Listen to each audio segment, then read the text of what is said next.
voulais remercier Carole d'être là ce soir. C'est notre personne inspirante. Voilà. Moi, quand Sophie nous a proposé de la rencontrer, ben, moi j'ai eu l'effet waouh. Peut-être que si vous êtes là ce soir, c'est pour ça aussi.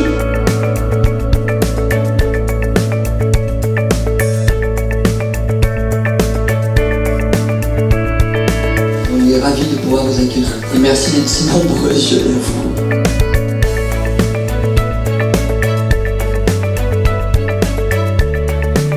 Mon parcours, au départ, j'ai fait Subdeco, j'ai commencé à travailler dans l'industrie pharmaceutique et cosmétique pendant 8 ans.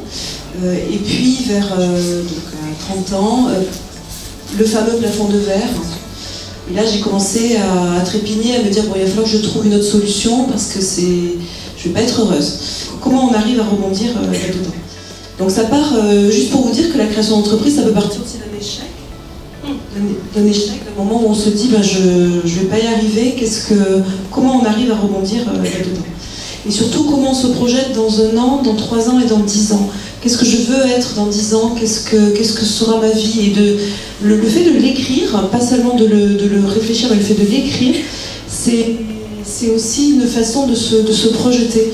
Voilà, donc on est parti de ça avec Nathalie Joie, qui est mon associée et cofondatrice de l'entreprise. Donc Nathalie est scientifique, elle est pharmacologue, moi je suis Subdeco et un master Dauphine, donc l'idée première c'est de dire à moi le juridique, la finance, la gestion, à Nathalie la partie développement. On est un vieux couple maintenant, ça fait 15 ans qu'on travaille ensemble. Et on se dit qu'on a vraiment de la chance de s'être rencontrés parce qu'on s'est bien trouvé. C'est aussi un peu l'hasard. Hein. Au-delà des idées, ensuite mettre en chiffres, faire un business plan financier. 10 ans d'abord d'autofinancement, on ne s'est pas payé, hein, d'abord pendant 2 ou 3 ans, puis le SMIC pendant pas mal d'années.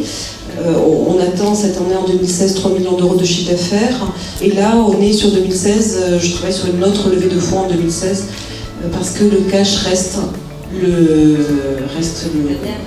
nerf de la guerre. Voilà. Je crois que j'ai la grande chance d'être un peu insouciante.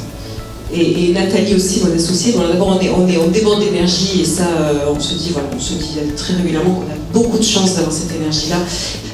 Et puis on est un petit peu, si on a fait ça, c'est on garde, on se dit toujours ça va le faire. La vie d'entrepreneur, c'est comme, je pense comme dans chacun des métiers, c'est tout le temps de se remettre en cause et de jamais rien garder pour acquis. Et l'équilibre, il n'y a jamais d'équilibre. Pourquoi nous, PME toute petite, on ne se ferait pas l'introduction en bourse?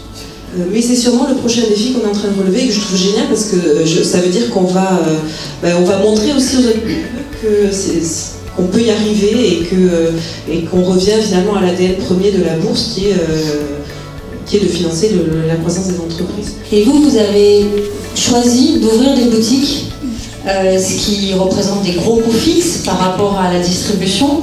Et j'aimerais savoir pourquoi est-ce que vous avez fait ce choix-là. Le constat, c'était de dire si on veut se maîtriser, si on veut arriver jusqu'à notre consommatrice et avoir du succès, il faut pouvoir maîtriser complètement notre discours et notre image. Et le fait de pouvoir ouvrir en franchise, normalement, devrait nous permettre de nous développer plus vite sur la France. Mesdames entrepreneurs, est-ce que vous lèveriez la main qu'on se rende compte? Bah, bravo. Donc il y en a peut-être une qui a trouvé sa vocation. Vous avez compris que si vous vouliez ouvrir une boutique, il y a un appel à candidature. Ce n'était pas forcément prévu. Moi je voulais vous remercier beaucoup. Merci beaucoup Carole. Ça fait plaisir de voir d'autres qui ont avancé, qui ont commencé avant nous et ça donne de l'espoir. La réussite elle est devant vous, chacune je crois.